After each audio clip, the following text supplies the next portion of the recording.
amigos? Soy Juan Ponce Valenzuela y este es su programa La Otra Caja de Pandora. Como cada jueves, con un invitado o una invitada para hablar de fotografía, de fotoperiodismo. En cada entrega tratamos de que el autor nos comente sus trabajos. Los testimonios de los autores como fotógrafos de prensa y de autor enriquece esa gran biblioteca del ciberespacio. Ese es el propósito de La Otra Caja de Pandora. En esta ocasión hablamos con un narrador visual graduado en Ciencias de la Comunicación. Como muchos otros fotógrafos, completa su formación asistiendo a talleres, ya sean nacionales o fuera del país. En este caso, Brasil, Ecuador y México. Próximo a publicar un fotolibro con fondos de un concurso de fotografía. Estamos hablando de un cajamarquino. En breve nos conectamos con Francisco Vigo.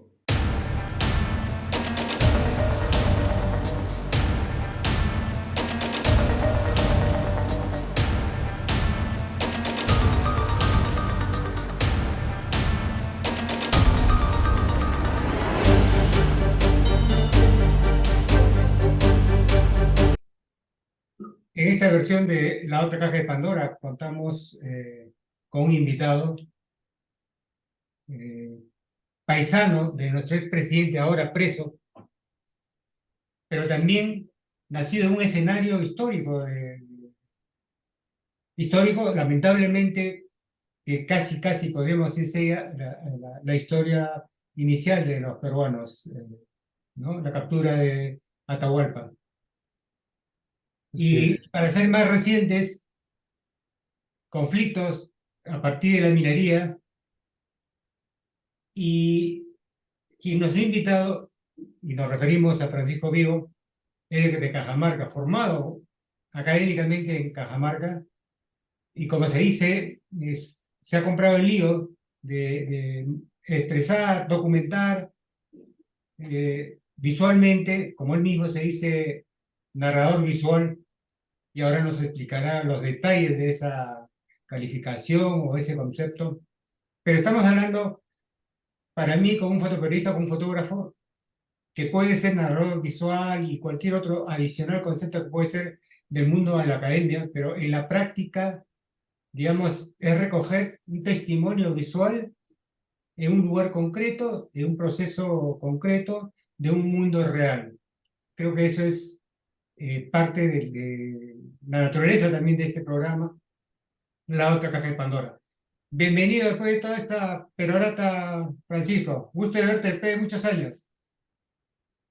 Gracias, Juan. Sí, sí, pues después de bastantes años, ¿no? Yo te conocí en el comercio, en un breve periodo que estuve haciendo prácticas, Sí.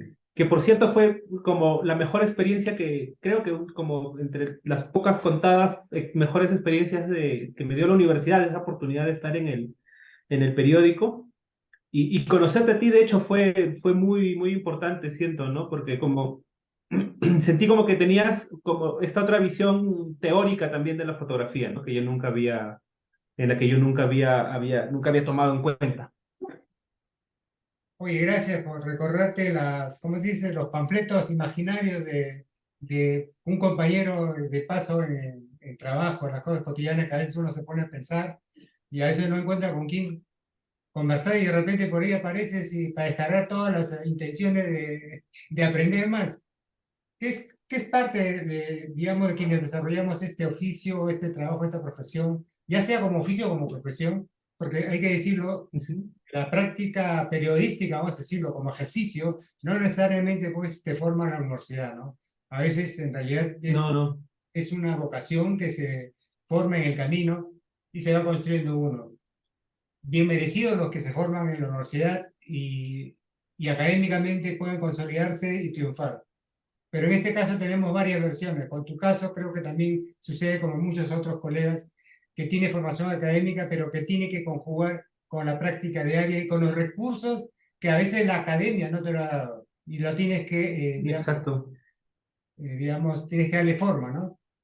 Sí, hay algo que solo que creo que como solamente la calle te lo puede dar, ¿no? O sea, por mucho, o sea, creo que es algo que, bueno, o sea, ese corto periodo que estuve en Lima, porque de hecho Lima es también como, es una ciudad con tanto movimiento, además, o sea, la temporada en la que fui fue justo en las elecciones que gana Humala, ¿no? En la campaña que él gana.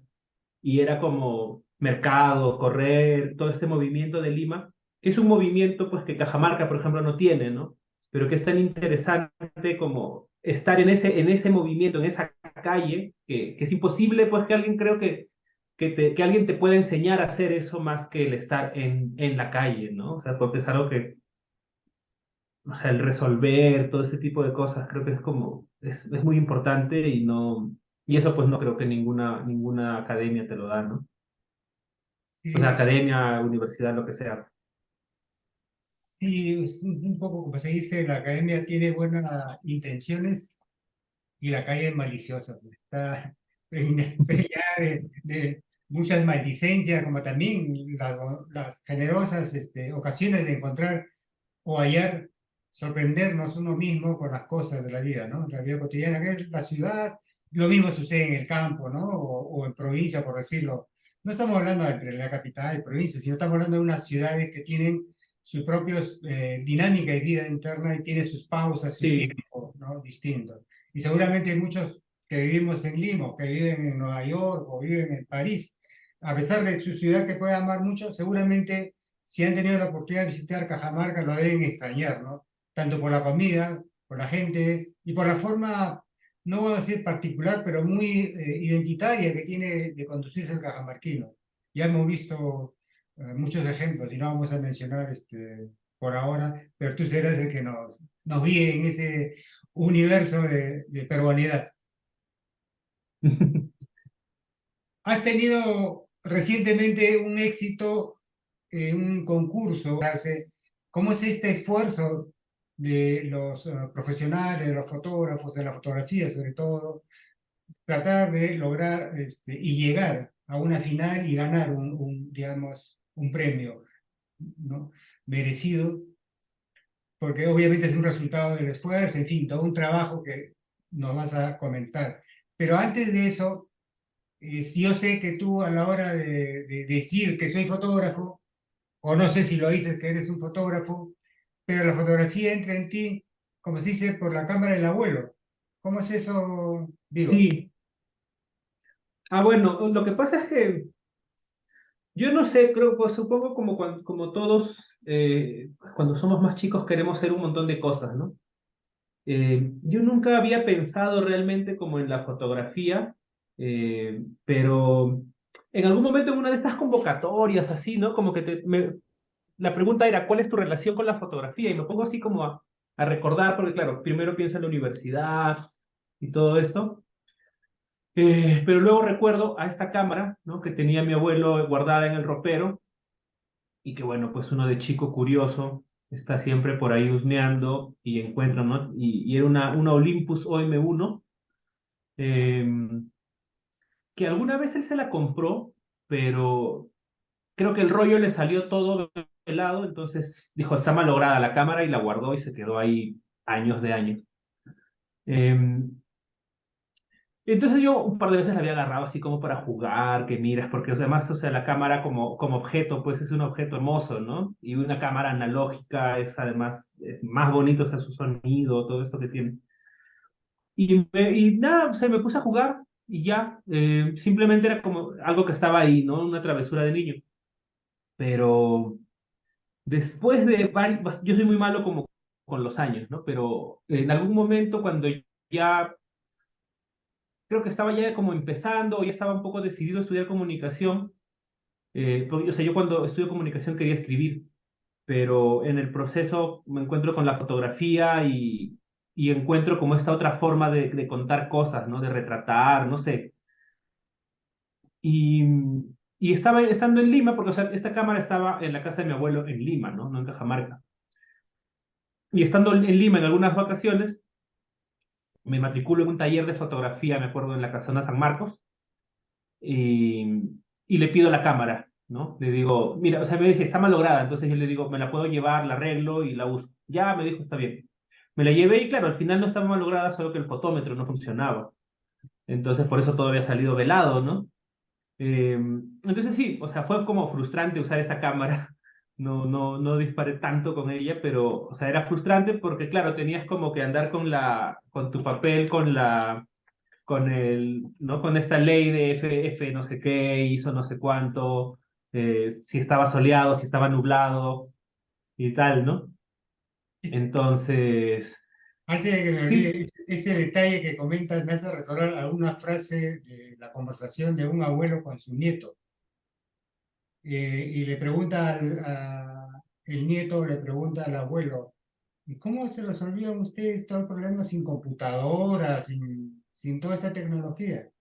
Y el abuelo creo que le dice algo así como, usábamos el cerebro. claro, sí, sí, pues, es, entonces sí, ¿no? O sea, claro, era esta cosa de que, bueno, terminabas el rollo, pues lo llevaba a revelar o lo revelaba yo y salían 4 fotos, ¿no? Bien expuestas, por lo menos.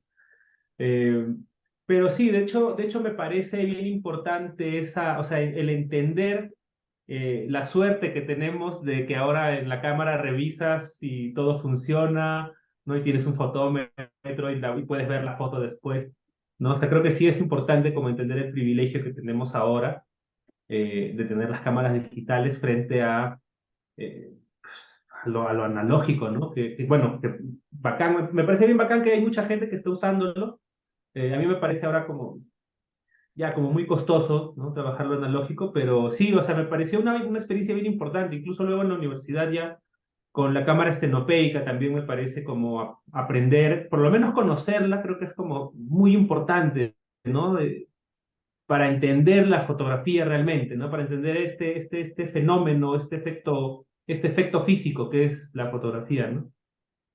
Sí, y además hay que ser conscientes de que si no es el giro visual, para decir una frase que muchos han utilizado en el sentido de los cambios, digamos, como cultura, como referente y como construcción y la motriz principal de cada generación, cada tiempo, ¿no?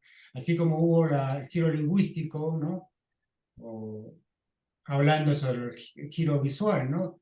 Pero podríamos decir que el giro visual le dura, digamos, vamos a decirlo, tiene una dura competencia la imagen fija con la multimedia hoy en día, ¿no? Y en su momento cuando nace, vamos a decirlo, la fotografía del cine, ¿no? El cine. Pero ahora creo yo de que estamos más cerca a este concepto operatorio como que, por decir a un teórico, el medio es el mensaje. Y de ahí desprender todo el concepto de lo que ahora somos conscientes de lo que trasciende a través de una foto. Que incluso qué es lo que puede lograr una foto solitaria hecha, estamos hablando de una foto fija, captada en una escena y es una sola foto, no es una secuencia, es una sola foto, Ujú, pero que de repente ha cogido el momento, como diría capaz, el momento decisivo, simbólicamente construye todo un universo, un relato que te puede cambiar de actitud, que te puede cambiar, como decíamos al principio, el giro visual te puede dar un giro en muchas, vamos a decirlo, circunstancias o conductas, en fin. Tú que has llevado talleres en diferentes lugares te habrás dado cuenta que cómo se usa la imagen precisamente para instruir, ¿no? Para despertar nuevas maneras de ver, o algunos dicen verlo personalmente, o sea, personalizar esa visión, ¿no? Que no es otra cosa en verdad, bueno, que, digamos, desarrollar nuestro propio concepto, nuestra propia definición a partir de ese yo, si es que existe ese yo definido, ¿no? Porque somos tan, digamos, a veces hay gente que es muy volátil, muy cambiante, ¿no? Son muy permeables y algunos otros, no por la edad, pero por lo general a veces se le acusa, ¿no? Ya está el viejo, ya no cambia, o sea, ¿no? Y creo que no es eso, ¿no? ujú. Sino es la visión que va a fortalecer, va a permanecer para recoger escenas, disco. Sí, bueno, yo creo un poco acerca de esto que mencionas, creo que, o sea, ahora que ya este aspecto técnico, ¿no? Que en algún momento era esta exigencia de lo analógico, y ahora ya, o sea, que ya lo técnico creo que ya no llega a ser una barrera. Creo que la fotografía como que también nos obliga a tener como nuevos retos, ¿no? Ya todo ha sido tan porque ya estamos en un tiempo en el que ya todo ha sido tan documentado que hay que ir pensando siempre, creo, ¿no? No sé, en nuevas formas de representar estas realidades, ¿no?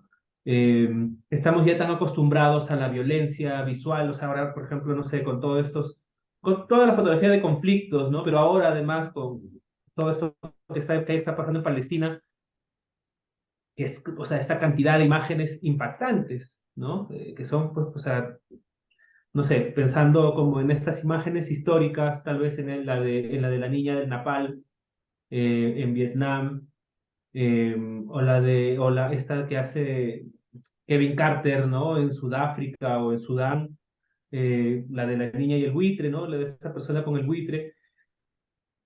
Es como ya no estamos tan acostumbrados a estos impactos visuales, a ver la violencia tan de cerca, ¿no? Porque la hemos normalizado tanto, creo, que ya tenemos que buscar quizás nuevas formas, ¿no? De poder, porque ya ahora, o sea, creo que pensar como en imágenes que cambien la historia, quizás han habido unas muy pocas, eh, pero creo que cada día es como mucho más difícil, ¿no? O sea, yo igual no pienso tanto en eso, no pienso como en el gran evento histórico, eh, sino que más pienso bueno, no sé exactamente en qué pienso, pero eh, sí, ¿no? O sea, pienso un poco más en el cotidiano, en ir buscando como dentro de todo esta cotidianidad, esta imagen, ¿no? Este grupo de imágenes, ¿no? Yo no sé si yo podría narrar algo con una sola imagen, ¿no? Creo que necesito yo de tener como varios grupos de imágenes, varias estéticas para poder ir buscando, o sea, escucha, igual, como siento que no tengo la suficiente, o sea, o sea, este proyecto con José Isabel es como el segundo proyecto que estoy haciendo, como en serio, como algo que me tomo en serio y como a largo plazo. Todavía no sé exactamente hacia dónde va a ir, como la narración todavía no la tengo clara, tengo varios, si lo pensamos como un libro o como una novela, tengo como frases, fragmentos, pero todavía necesito unirlos, sé que me faltan muchos fragmentos para completar esos párrafos, esas páginas, esos capítulos, ¿no? Siento que todavía están como muy abiertos. Eh, sí, eso un poco, ¿no? Me atrevo a comentar y tal. Bueno, hay que atreverse a Ujú, comentar y decirte de que eso que acabas de comentar ahorita sobre Isabel y a dónde iría, me hace recordar lo que tú mismo pones en tu hoja de vida como memoria y territorio. ¿Qué es eso, no? Lo de Isabel, ¿no? Memoria y territorio. sí. Y digamos que la memoria, bueno, como la fotografía, ¿no? ¿Qué cosas evoca o qué cosas testimonia y de cuánto, a qué espacio histórico y emocional puede corresponder? Difícil establecerlo, ¿no? Porque la memoria misma, o sea, la memoria como un recordar de cosas que han pasado, son tan actuales cada vez y a veces son más dominantes que la propia realidad y algunas pueden caer en la ficción, algunas puedan forzar, ¿no? Y una presencia distinta, ¿no? Que sería precisamente buscar otras maneras o simplemente fascinarnos, ¿no? O sea, hay algo que a veces yo cuando converso con los colegas digo, ¿no? No perdamos esa posibilidad, esa expertise de fascinarnos, de descubrir. La inocencia, digamos, de esta la flor, ¿no? Siempre ser de alguna manera crédulos que es posible hacer otras cosas, es posible mirar en 360 grados, falso, no es posible. Sí, de repente ahora no, pero Mm. podemos ver, digamos, a 90 grados, ¿no? Pero en un cruce de los planos, pues, de un punto es infinito. Por lo tanto, las posibilidades de ver una escena, vamos a decirlo, es literalmente infinito, ¿no? Digo yo en mi forma de pensar, cuando a veces se me ocurre y veo una escena, y a veces digo, ¿qué tanta limitación humana tengo para no poder recordar rápidamente todos esos ángulos que me estoy imaginando? Porque una cosa es que yo me lo imagine y otra cosa es que con la cámara puedo captarlo, ¿no? Porque tienes limitaciones físicas reales, ¿no? Claro. Sí, yo tengo, por ejemplo, con este proyecto con José Isabel, y bueno, también con el anterior que hice, ¿no? Que es sobre Kayakuma, o sea, yo tengo muy en claro que lo mío es una mirada completamente subjetiva. Con José Isabel lo mío es, pucha, es una, para mí es como una carta de amor a este recuerdo, a esta nostalgia que él tiene, y no me importa ser nostálgico y no tener, y no poder brindar una visión sociopolítica de lo que está sucediendo en Porcón con la minería y los beneficios y los contras. O sea, yo no, no, o sea, yo sé de antemano que lo mío es una mirada, como te digo, completamente subjetiva. eh, Porque coincido con José Isabel o sea, y también soy consciente de que los tiempos cambian, ¿no? Y de que el porcón, la sabiduría de José Isabel es pues va a desaparecer, ¿no? O sea, en su momento fue, pero los tiempos han cambiado, eh, para mejor o para peor, o para mejor y para peor también, ¿no? O sea, creo que son cosas que, o sea, ganas algo, pero pierdes otra cosa, entonces simplemente el proceso de la historia, ¿no? Es como van cambiando las cosas, eh, es lo que tiene que suceder. Pero sí, lo mío es, entonces, yo no pienso como, o sea, no soy eso, ¿no? O sea, como que siento, por eso digo, como que siento que soy como narrador más que un fotoperiodista. Creo que un fotoperiodista tiene una responsabilidad como más de documentar el hecho de la manera más objetiva posible dentro de lo que es posible ser objetivos. Lo mío es más, siento que es mucho más personal, ¿no? Es más de esta relación con José Isabel y de lo que él quiera y también de lo que él quiera decir, ¿no? También como ponerme un poco al servicio del mensaje de él, obviamente ahí con lo que yo pueda aportar, pero sí, ¿no? Eso. Sí, mejor dicho, para seguir la conversación, te decía, esta conversación previa nos da un derrotero Ujú. para entender tus trabajos, ¿no? Que vamos a compartir, que son visiones personales, como tú acabas de decir, y nos dé una idea de por dónde andas tú como autor. Pero algo que me gustaría preguntarte, porque es así que uno a veces no lo piensa racionalmente, pero sí actúa, ¿no? Una vez actúa, Ujú. uno dice, no, he actuado inconscientemente, no sé qué me pasó. No, un ratito, son cosas que han estado huyendo en tu cerebro y ha explotado y has actuado de esa manera. Entonces, vamos a ver los antecedentes. Eso lo diría un psicólogo, ¿no? Pero nosotros, yo te preguntaría a ti, a un cajamarquino que opera y vive, y yo siempre dije, entre mí, en este de tu proyecto, o mejor dicho, preguntarte, ¿no? Del conflicto Conga a un proyecto Conga. Uno, dos. Dos, ¿cómo te sentiste en pleno conflicto Conga? ¿Qué tanto te sentiste agredido tú, Francisco? Como muchos otros cajamarquinos, ¿no? Eh, ¿Agredido por el proyecto, te refieres? Sí, emocionalmente, ¿no te sentiste tocado? Yo sinceramente cuando dije, pero ¿cómo puede actuar? Oye, un momentito. La dignidad es lo último que puede ser atrevidamente tocado. Y creo que en ese conflicto no supieron trabajar y ya, si sientes que en dignidad sientes que has sido tocado, ya literalmente no hay espacio de diálogo. O sea, yo sentí Claro. eso, ¿no? Sí, bueno, yo como tal no, eh, pero porque yo vivo en la ciudad, ¿no?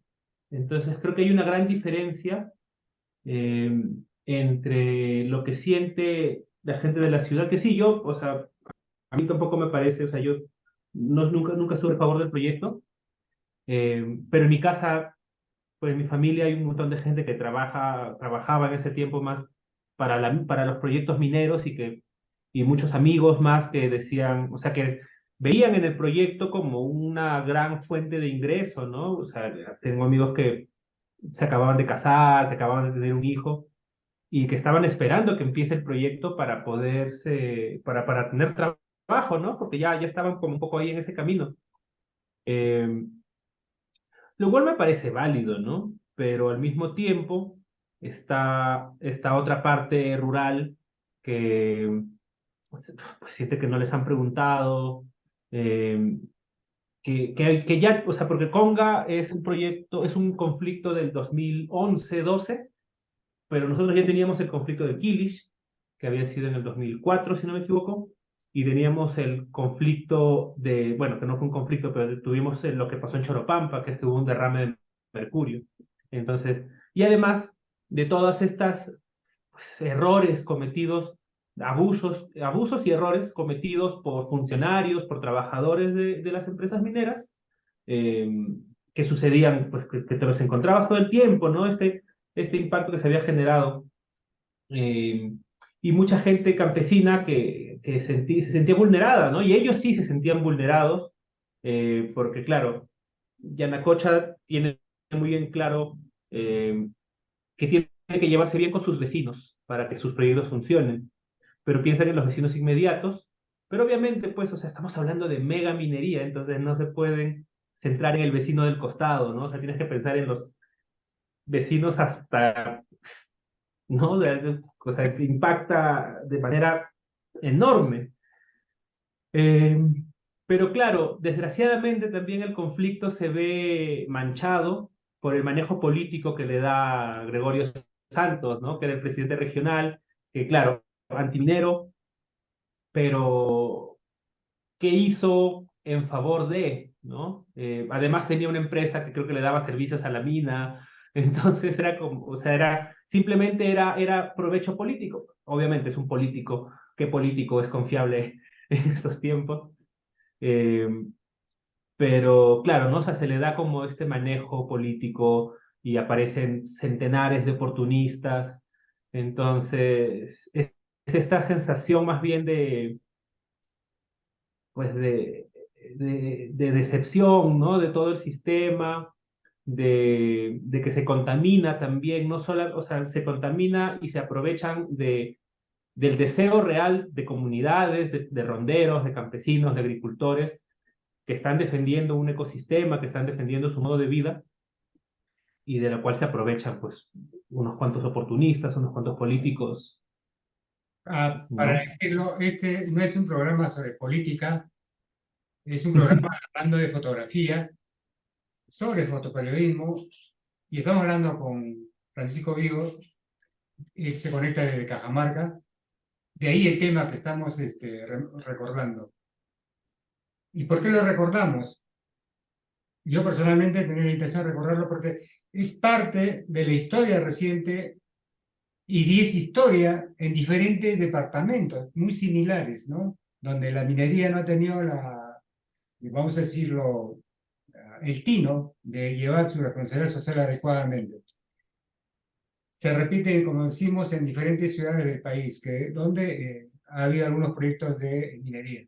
Pero también Francisco Vigo, cierto, la última campaña presidencial para una agencia de noticias. Y si no es también para diarios locales, ¿no? Eso sí no lo sé, pero sí sé que has cubierto para agencias. Mm. ¿Qué te dicen más, Francisco o Pancho? Pancho, ¿Los amigos o los enemigos? todo el mundo en realidad. Son pocas las personas que me dicen Francisco. Ya creo que desde el colegio me decían Pancho, así que ya me quedé con Pancho. Pancho. Este es su programa La Otra Caja de Pandora, hablando con Francisco Vigo, de Cajamarca, como comentamos. Ahora vamos a ver sus trabajos y vamos a empezar sobre un trabajo que ha merecido varias exposiciones y él nos comentará qué más y qué más tiene para sacar debajo de la manga, como diría. Pero lo que vamos a ver es lo que él generosamente ha compartido con nosotros. ¿Mm? Y es Sí, bueno, José Isabel Ayay Valdés es su nombre. Él es un agricultor quechohablante de una comunidad que se llama Porcón, y dentro de Porcón queda Chilimpampa Baja, que es donde él vive. Eh, pues es un tipo bastante particular, es una persona muy curiosa, es bibliotecario además de ser agricultor, eh, tiene segundo de primaria, pero bueno, por curiosidad, es una persona muy curiosa, entonces por ese ímpetu que él tiene, este espíritu muy tan preguntón, tan caminante, eh, se volvió bibliotecario, ha hecho radio, le gusta mucho la tradición oral, eh, y bueno, y su madre fue como la curandera de su comunidad, y es de ella de quien él aprende un poco el manejo de las plantas, ¿no? El conocimiento, es la clase de persona con la que vas caminando y va reconociendo las plantas, que son casi todas silvestres, ¿no? Que van creciendo por ahí como entre arbustos, entre el monte, ¿no? Es dibujante también, ¿no? Y justo está dibujando. Él ganó un par de premios ganó un premio nacional de pintura campesina hace bastantes años. Eh, y bueno, yo lo conocí en el 2012 más o menos, eh, y desde ahí lo estuve acompañando por un cierto tiempo. Después dejé de frecuentarlo un buen rato porque estuve como terminando lo de Kayakuma, luego tuve un problema de salud que me inhabilitó 2 años. Y desde el año pasado retomé esta comunicación más constante, ¿no? Este acompañamiento más constante. Y bueno, el año pasado con dos compañeras, con Sandra Rodríguez y Leslie Serles, y bueno, y con José Isabel ganamos un fondo para hacer un proyecto colectivo con él, que lo trabajamos un par de meses el año pasado, que ahora mismo se está hasta fin de mes en el Centro Cultural de España. Y, y bueno, y bueno, terminamos esa etapa y después yo he seguido acompañándolo. Y llega un momento en el que él me dice que quiere hacer un herbario, ¿no? Que, o sea, tiene como esa necesidad de, de que no se pierda este conocimiento que él tiene. Entonces, le digo ya, y yo, mientras tanto, yo te voy haciendo fotos, entonces hacemos como este intercambio de alguna manera, de ir recopilando plantas, las fotografías, los nombres, eh, y, y ahí en el proceso yo voy fotografiándolo mientras él, por ejemplo, ahí están algunas imágenes, su nuera lo está bañando con algunas plantas, es un caminante, ¿no? O sea, a él le encanta caminar en realidad, entonces estamos siempre como caminando. En estos días íbamos a ir a sembrar papas, pero bueno, llovió toda la madrugada, entonces no se pudo. Vamos a ver si lo podemos hacer, no sé, pasado mañana tal vez. Y bueno, y otra característica, otra peculiaridad es que su comunidad queda a las faldas del Cerro Quilis. Y el Cerro Quilis también es esta montaña que se vio en conflicto hace unos años porque también, bueno, porque Minera Yanacocha está como justo ahí al costadito, ¿no?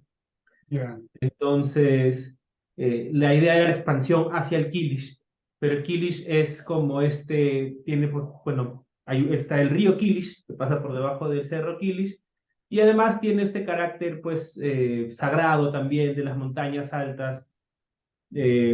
José Isabel habla mucho de que para él los cerros son como catedrales, ¿no? Como su forma de entender religiosamente a una montaña. Eh, Así que bueno, sí, un poco eso, ¿no? Eso es un poquito el acompañamiento que estoy haciendo. Bueno, y este año ganamos el premio Verboir, que nos va a permitir convertir esto en un fotolibro durante el próximo año, ¿no? Fotolibros, estamos hablando, para tener una idea de si tienes el boceto de cuántas imágenes van en un fotolibro más o menos. Yo creo que el fotolibro es un formato bastante abierto, pues que permite, supongo, claro, no sé si existe como un mínimo, si lo pensamos como un cuento o como una novela, supongo, ¿no? Como una novela más corta que otra, ¿no? Una narración más extensa que otra. Eh, no tengo, como te decía hace un momento, todavía no tengo idea cómo va a terminar el proyecto, o sea, cuál va a ser la serie final. Como te decía, tengo frases, pero todavía no tengo párrafos completos, creo, ¿no? Esos son algunos de los tubérculos que él siembra, ¿no? Mashua, ocas, papas. y que lo hace no con un fin comercial, ¿no? Esto es un poco también algo que me parece bien interesante de él, que es que no hay una finalidad comercial porque produce muy poco, ¿no? Las cantidades que él produce son ínfimas, las usa, no les pone pesticidas ni nada, entonces mucho de lo que produce se malogra, eh, sino que lo hace para no perder sus semillas, ¿no? Porque él como camina tanto, pregunta y va comprando papas por ahí, va teniendo esta semilla, y básicamente lo que él quiere es no perderlas, ¿no? Entonces es como este acto de resistencia frente al paso del tiempo, ¿no? Frente al, no Es, voy a perder esta. debo entender que lo que él pretende, obviamente, es preservar ciertas cualidades de esos tubérculos, como lo hace el Centro de la Papa, me parece que hace estudios y ha hecho recuperado, digamos, variedades de papa que literalmente había desaparecido, ¿no? Me imagino que es, digamos, con la intención y la sabiduría ancestral del que ha sido, digamos, depositario, intenta, ¿no? Con las limitaciones, porque de verdad debería tener también un acompañamiento, como por decir, ¿no? La Universidad Agraria, por ejemplo, o una universidad dedicada a la preservación de estos productos, y si no es la investigación, ¿no? Como también puede ser todo lo, toda la cultura, digamos, que es partidaria de utilizar los recursos naturales no solamente para la alimentación, ¿no? Tú has dicho, ¿no? Es una suerte de curandero, es una suerte de hierbero, que también hay en la selva, ¿no? En la selva hay, por ejemplo, yo recuerdo haber estado en una situación bien mala, con un resfrío así repentino, con un enfriamiento corporal, y de repente me ve una señora que me imagino que estaba tan mal que me dice, oiga, ¿qué le pasó? Nada, que me siento muy mal, se me ha descompuesto el cuerpo. Y me dice, ¿por qué no va al mercado y pregunte por tal persona? Así, sí. Vaya, ahí está cerca, nomás que a la vuelta de 2 cuadras, porque farmacia a esta hora no va a encontrar. Y efectivamente fui con la prisa y con el dolor, y resulta que era un hierbero que mezclaba con trago, ¿no? Con diferentes hierbas de animales, y le conté mi malestar, ah, ya tómate esto, mijo. Y la verdad, no sé, pues 10 minutos habrá pasado que me recuperé, no al 100%, pero estaba operativo, ¿no? Que eso me hubiese costado, no sé, de repente una consulta médica, la búsqueda de la clínica, o lo que fuera, buscar simplemente la atención médica. ¿Cuánto tiempo me hubiese demorado en buscarla? En fin. Pero este señor, que tenía esa sabiduría, que la pone en práctica y vamos a decirlo, que es parte de su negocio también, y me dio un auxilio, ¿no?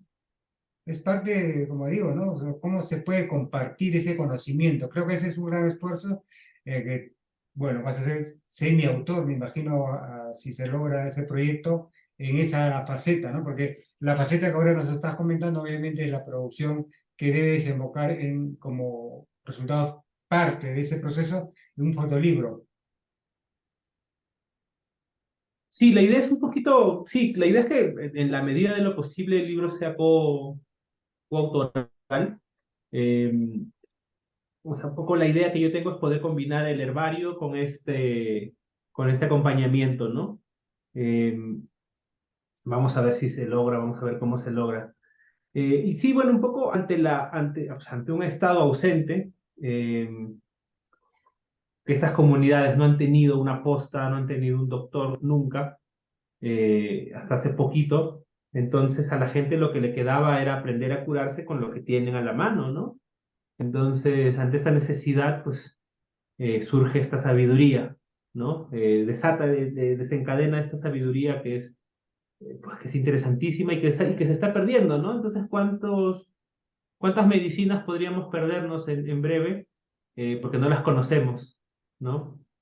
Sí, bueno, hay tantas versiones de los cientifistas o científicos de que mucho de esta sabiduría, en realidad, algunas, vamos a decirlo, algunas partes de la academia lo reconoce, digamos, a regañadientes en algunos casos, Ujú. pero que también tienen que admitir que es precisamente ese tipo de prácticas que ha sostenido la salud pública, vamos a decirlo, en los lugares en que no hay acceso, digamos, médico, ya sea por programas del Estado, y es raro, no creo, es rarísimo que un médico se aventure a abrir un consultorio de un pueblito pequeño donde la gente no tiene recursos para pagar, ¿no?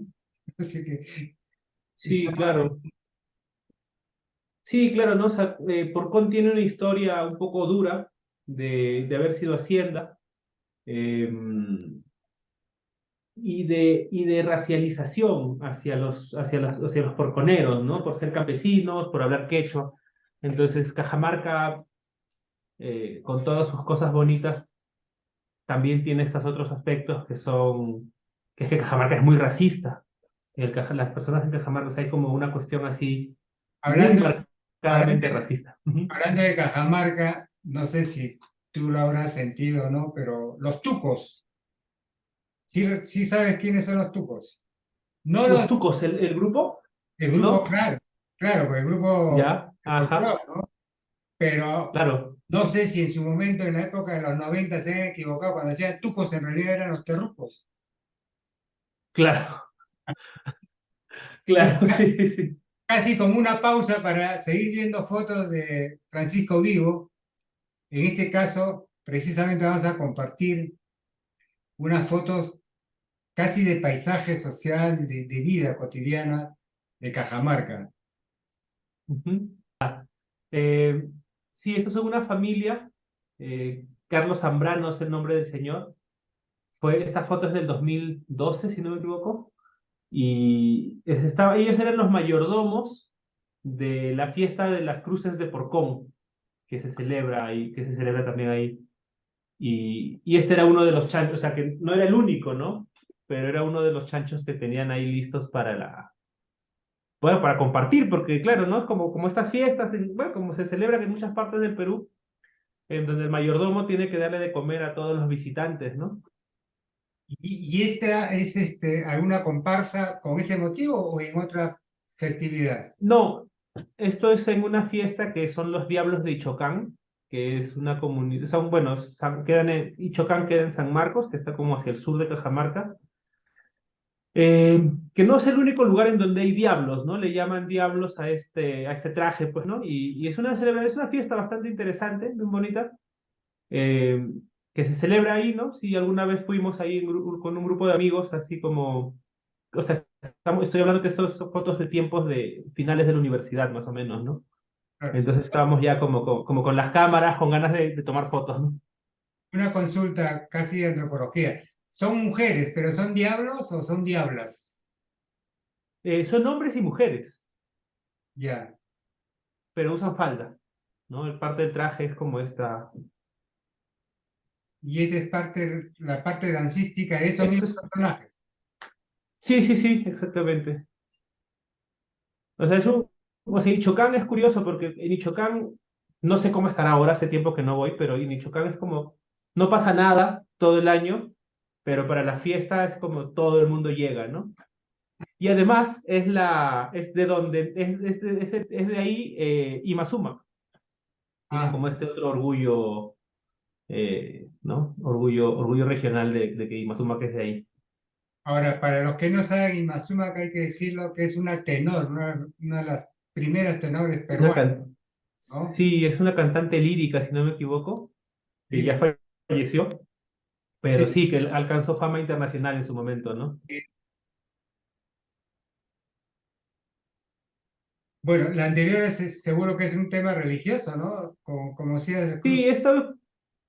Sí, creo que esta foto forma parte de una, o sea, un día o sea, aquí la Virgen de los Dolores es como la patrona de Cajamarca, y yo no soy muy religioso, pero alguna vez por la plaza, ¿no? O sea, un poco ese tiempo en el que uno anda con la cámara para todos lados, porque estás como todavía enamorado de esto de andar haciendo fotos de todo. Entonces me encontré con esa procesión y pasaba por ahí, ¿no? Esta La es, foto anterior es una trilla de maíz. ah, y esta es La foto anterior, ujú, sí. de Brasil. Bueno, claro, sí, sí. Ah, sí, sí, la siguiente foto es Brasil. en qué zona de Brasil? ¿De dónde se ve? Esto es una plaza, si no me equivoco, es una plazuela que se llamaba Sao Bento, que queda en Sao Paulo. Oh, ¿y esta es la ruta Cajamarca a algún punto o qué lugar? Esto es alguna carretera yendo a Cutervo, si no me equivoco, es otra provincia de aquí de Cajamarca. Sí, es alguna carretera. Este Esto es es Jaén, seguramente. Esto es café. Hay que comentar que Cajamarca tiene una zona, digamos, que colinda con la selva, ¿no? Así es. Jaén y San Ignacio son ya prácticamente selva, pues, ¿no? Ujú. Son ceja de selva. Hay un lugar en camino a Tarapoto que le llaman Nueva Cajamarca. Sí. Y bueno, este hemos visto que es parte casi de, digamos, fotografías sueltas. Ujú. Y tú tienes otro trabajo que, que ha merecido también reconocimiento y en realidad ha sido un fotolibro. Sí. Y vamos a verlo, aunque ya me imagino en las otras entrevistas que has tenido lo han compartido, pero Eh, hay que ver sí, cómo es que debe ser. trabajas el tema. Claro, bueno, Cayapuma es una montaña que queda, pues, aquí a 20 minutos de Cajamarca, o sea, a 15 minutos de Cajamarca, queda entre Baños del Inca y Yacanora, que son dos distritos, que tiene mucho arte rupestre. Entonces, Alfredo Mírez es un antropólogo que ya falleció hace poco. Él investiga mucho sobre el arte rupestre y tiene un registro muy amplio. Entonces, cuando yo me acerco, pues claro, llego por el arte rupestre, pero en el proceso, digo, me planteo para qué voy a seguir explorando sobre algo que ya exploraron, ¿no? Que ya exploraron bien. Entonces, empiezo a acercarme de noche a Kayak Puma, a acampar.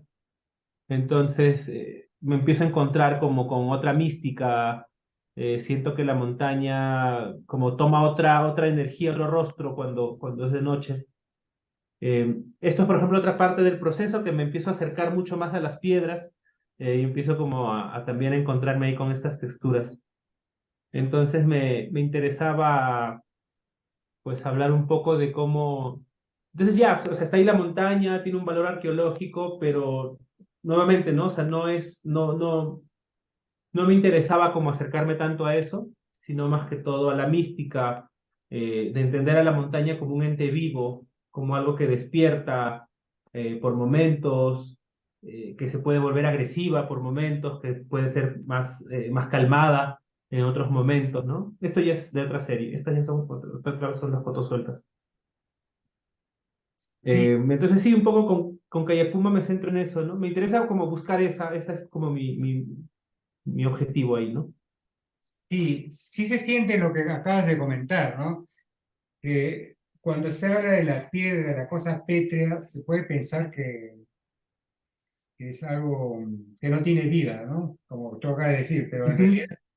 sientes vida, ¿no? Vida en el sentido de, digamos, del poder que significa una montaña, ¿no? O sea, para la vida de los que viven al pie o bajo la protección en el sentido de cómo los protege de los vientos y lo hace a la población un poco más cálida, más habitable, ¿no? Y de repente es uno de los factores de la edificación de algunos, digamos, culturalmente, Exacto. ¿no? Decir desde el Apu, ¿no?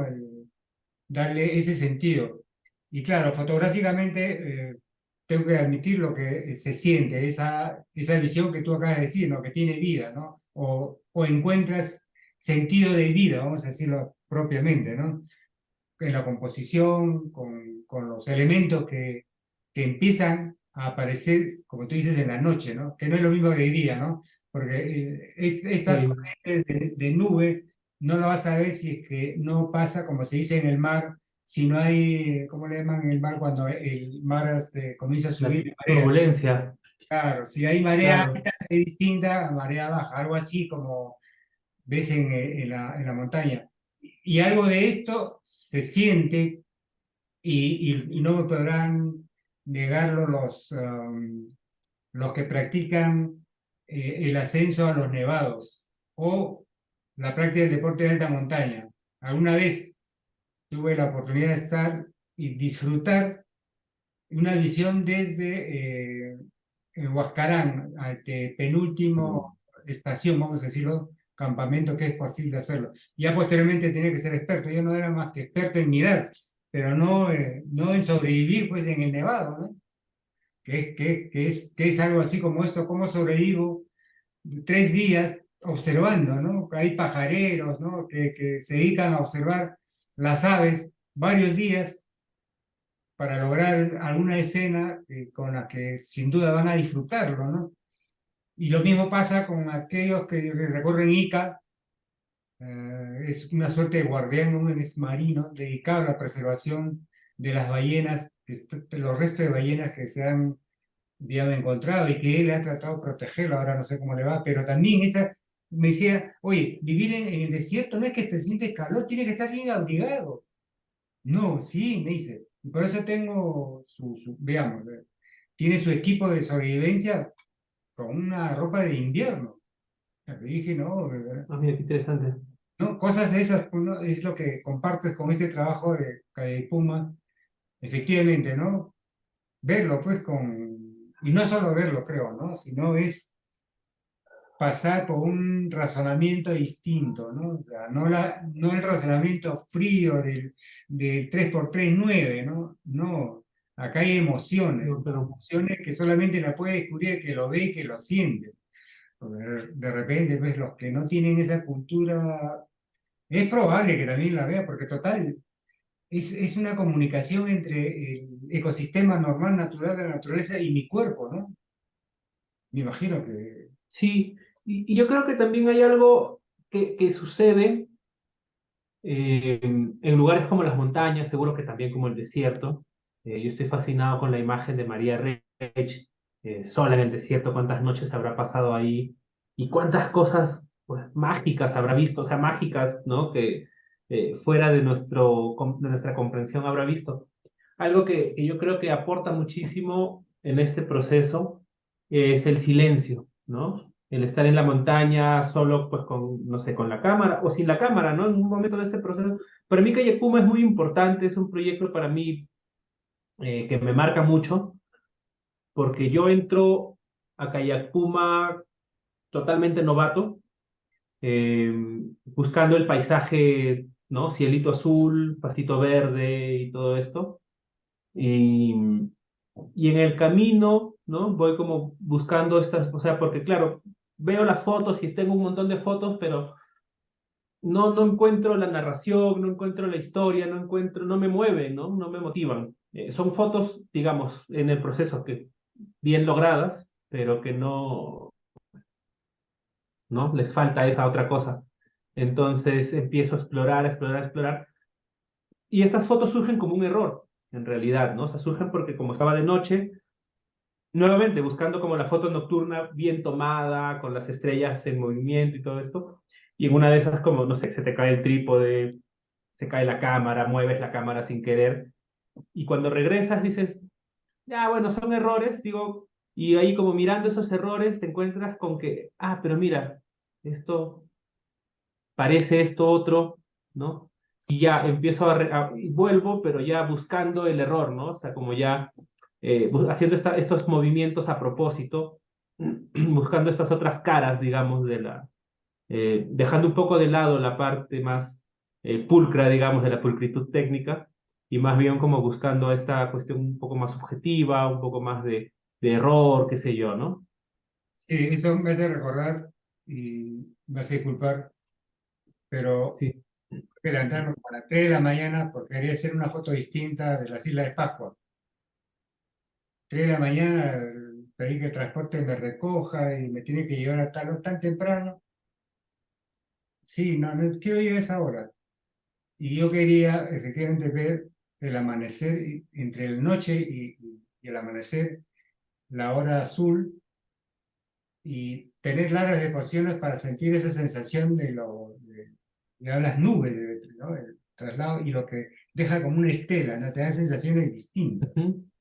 Pero claro, eso necesita, como tú acabas de decir, descubrir, claro, ya cuando uno sabe, vamos a decirlo, ya puede planificar, tengo mi horario, pero si uno, es como si yo fuera supersticioso, yo diría, oye, la naturaleza misma te dio un jalón de orejas, oye, mira esto.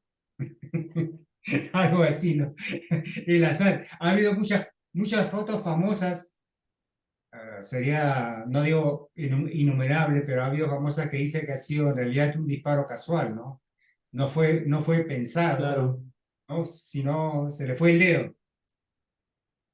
Y muchas veces en el fotoperiodismo también se te va el dedo. Esto es, y a mí me ha pasado más de una vez en el sentido de que yo estoy pensando seguramente en un plano de pensamiento, de razonamiento, viendo los elementos que seguramente son los que he venido a cubrir, ¿no? Este es el personaje. Pero el subconsciente está tratando de construir un relato paralelo con otros sentidos, ¿no? Porque digamos, estás en una ebullición constante cuando haces cobertura de diferentes, digamos, diferentes secciones de un diario, o lo ves a un personaje en diferentes facetas, o diferentes formas de connotación en que se está dando esa escena. Porque no es pues una escena, hablando de política, no es una escena pues, digamos, no calculada, no premeditada. La está premeditando, la está calculando. Los buenos políticos lo hacían eso. Entonces, el fotógrafo de prensa tiene que ser consciente de que lo puede manipular. Y tú tienes que descubrir entre, vamos a decirlo, entre los planos y los movimientos, qué cosa que él está planeando, que está tramando, que cómo te quiere utilizar a ti, ¿no? Y no dejarte utilizar, y más bien lograr un gran escena y que connote precisamente eso como se dice, trastiendas, ¿no? Pero delante tuyo, ¿no? Bueno, esa es una forma de entender que es lo mismo, yo diría, de otro plano, tu experiencia en Callao, ¿no? Sí, sí, a mí me hace recordar mucho o sea, en el diario, ¿no? Del comercio, cuando aquí había mucho de esto, ¿no? O sea, como, no sé, creo que se habían robado unos libros de la Biblioteca Nacional y iba a haber una conferencia de los directores, de los directivos, y no recuerdo quién fue, creo que fue Quique Cunio, creo que, o sea, que lo escuché como contando, ¿no? Que había llevado como el flash y lo había dejado en alguna posición para que justo cuando salgan como las sombras de, como si fueran ellos los ladrones, ¿no? O sea, como también esta cosa de pensar en darle un mensaje adicional a la foto, ¿no? Y muchas veces también está ahí ese azar. Y otra cosa que también estaba pensando mientras lo comentabas es también el ver el archivo, ¿no? Cuando ya ha pasado el tiempo, ¿no? Regresar a las imágenes de antes, eh, que fue lo que me pasó acá también, porque tenía como las fotos por ahí guardadas, y luego es volver y encontrarte con estas imágenes nuevamente, ¿no? Y como encontrarles ese potencial eh, de mensaje, de emocionalidad que pueden tener. A mí me gusta mucho el trabajo de una fotógrafa brasilera que se llama Claudia Andújar, que hizo fotos en la Amazonía, ¿no? En la Amazonía de Brasil, y es revisitar su archivo, ¿no? 30, 40 años después, que se carga pues de un nuevo mensaje completamente, ¿no? Fotos que quizás tuvieron como un objetivo mucho más documental, ahora tienen otra cosa, ¿no? Tienen una nueva carga.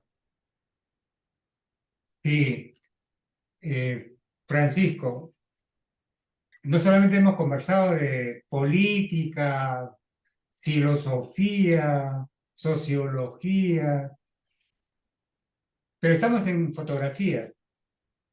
Y efectivamente, son todos esos, digamos, todos esos tipos de conocimiento, todas esas disciplinas que operan al momento de hacer y de buscar una historia y darle forma, ¿no? Que es más o menos lo que tú nos has comentado tanto con Calle Puma como con Isabel, ¿no? Es cómo damos estructura, ya obviamente no solamente con el tiempo, sino sobre todo con las circunstancias en que se dé algunas pausas para repensar. Es como leer un libro de cabecera, que no se cansa de leer el mismo libro, porque cada lectura te abre visiones distintas de la anterior. va sumándose, no es que lo reste, no es que lo opaque, le suma, ¿no? Te abre percepciones diversas del mismo tema que lo habías leído. De repente no había reparado, como tú dices, ¿no? Uy, cuando uno va al archivo, volver a ver la foto o volver y encuentras algunos detalles. Y es algo que a veces olvidamos en el mismo momento de hacer la foto, ¿no? Vemos tan superficialmente cuando nuestro subconsciente más bien ha sido al revés, ha sido muy profundo. Y lo vemos por la rapidez del tiempo, con mucha superficialidad, ¿no? Y a veces, digamos, por esta situación de vida actual, que pasa también en la vida cotidiana, estamos tan superficiales ahora que a veces los detalles más profundos que debiera ser visto, en realidad pasa, no sé, tercer, cuarto plano. Y en algún momento de angustia es probable que te pongas a repensar precisamente de esas mismas circunstancias que resultan siendo más aleccionadoras que las situaciones en que te ocupaste y perdiste tiempo en pensarlo, verlo, ¿no? Eso es una manera de Sí. compartir y casi que a manera de despedirnos, porque hay cosas que seguramente tú tienes que hacer y el tiempo es mortal para nosotros en cuanto a, digamos, de ofrecer un programa con un cierto determinado y no ser pues infinitamente abierto. Pero no, será en otra ocasión también para conversar. Siempre estamos dispuestos a conversar porque nadie conversa conmigo. Nadie quiere conversar. ¿Qué va a ser? ¿Qué va a ser? Oye, No, no, sí, de todas maneras. no, a ti gracias por la tolerancia, por la espera y sobre todo por el interés de haber buscado tus materiales, tus archivos. Y hay que decirlo finalmente, casi como despedida del programa La Otra Caja de Pandora de Francisco Vigo. Francisco Vigo es un inquieto fotógrafo de la época estudiante. No hemos hablado del grupo Neblina, te dije que queríamos hablar del grupo Neblina y me imagino como colectivos y ahora en otro nivel también de colectivos estás produciendo estos últimos proyectos que has comentado, ¿no? Eso casi a manera de despedida. Gracias, Francisco. Sigue en Cajamarca, sigue disfrutando las rosquitas, los quesos. Ah, Ah, envidiable. sí, Acá en sí, la tienda sí, cercana sí, a no. la marca de Cajamarca. Sí, sí, se ha viajado bastante Cajamarca, estamos por todos lados. No, gracias a ti, Juan, por el espacio, por la comunicación para esta entrevista. Ojalá, pues, sí, bueno, ojalá. Ahora, bueno, estoy con esta presión de que hay que hacer un libro, ¿no? Que es como digo, siempre, nunca he trabajado como con un horizonte de cómo va a terminar. Y ahora es como bacán, qué buena noticia de poder tener como asegurado el poder hacer el libro, pero ahora es como la presión de que, ¿no? De que hay que hacerlo. Entonces, también es bonito, pero también es como una presión. Y bueno, ya te escribiré para contarte de cuando ya estemos más cerca de terminarlo. Sí, es un esfuerzo como tuyo y como otros colegas que están haciendo, de hacer tanto como editorial y tanto como producción, como esfuerzo individual. Uno de ellos hay que reconocerlo, Musu, con quien he quedado a conversar y la había aceptado, todavía no hemos hecho posible, que también es este proyecto como editorial, hacer fotolibros, ¿no? Tanto Claro, en tu caso, tanto en el caso de Musu, o Sea, Shibayama también creo, y Lucero del Castillo también he visto que estás, digamos, que está en proyectos de ese tipo.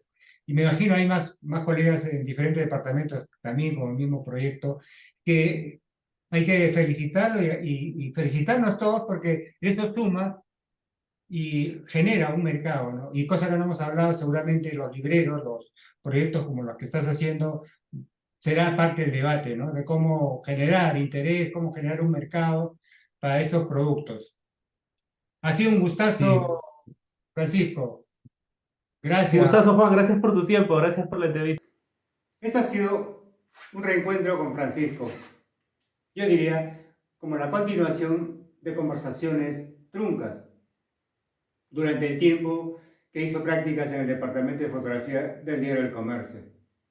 Debo decir particularmente que su trabajo, Jaya Puma, que ahora nos ha compartido, me lo compartió con entusiasmo en esos tiempos.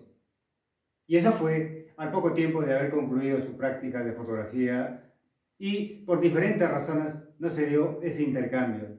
Sin duda, cada uno en sus labores y el trasquín del diarismo es bastante no solamente agotador, y dirá, no a manera de excusa, pero quizás esas sean algunas de las razones por las que no tuvimos sino hasta ahora. Esa deuda, de alguna manera, ha sido parte de la motivación, como dice Pancho, fotografiar de otras formas. Uno como quien sigue preguntando y el otro esforzándose en no solo ser depositario de esas preguntas, también responder con otras formas de hacer fotografía, en este caso de quien habla en prensa. En fin, esto ha sido el programa La Otra Caja de Pandora. Hasta la siguiente semana.